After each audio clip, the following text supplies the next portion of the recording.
কাৰণ আপোনালোকে চাই আছে ND ইনফৰমেশ্যন ইউটিউব চেনেলটি মই নিৰ্মল আৰু আজি আপোনালোকক জনাম পালছ অক্সিমিটাৰ কেনেদৰে ব্যৱহাৰ কৰিব পাৰিব আপুনি তেজত থকা অক্সিজেন স্তৰ জোখাৰ বাবে পালছ অক্সিমিটাৰ ব্যৱহাৰ কৰা হয়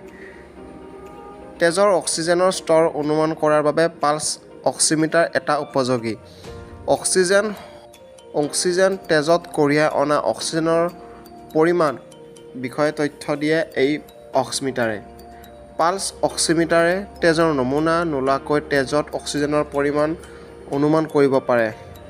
চৰকাৰে টুইটাৰযোগে পালছ অক্সিমিটাৰ কেনেদৰে ব্যৱহাৰ কৰিব লাগে তাৰ ওপৰত এটা নিৰ্দেশনা প্ৰকাশ কৰিছে পালছ অক্সিমিটাৰ কেনেদৰে ব্যৱহাৰ কৰিব আহকচোন প্ৰথমতে আপোনালোকে নেইল পলিছ আঁতৰাই লওক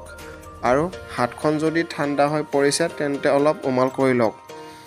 দ্বিতীয়তে অক্সিমিটাৰ ব্যৱহাৰ কৰাৰ লগতে কমেও 5 মিনিট সময়ৰ বাবে জিৰণি লওক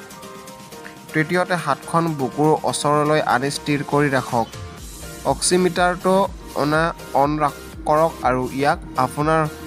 মাজৰ বা তৰ্জনী আঙুলিত ৰাখক পঞ্চম হৈছে অক্সিমিটাৰ জোখ স্থিৰ নোহোৱা পৰ্যন্ত হাতখন একে ঠাইতে ৰাখক ষষ্ঠ হৈছে 5 ছেকেণ্ডৰ বাবে সালসলনি নোহোৱা সৰ্বাধিক জোখটো গ্ৰহণ কৰক 7 নম্বৰটো হৈছে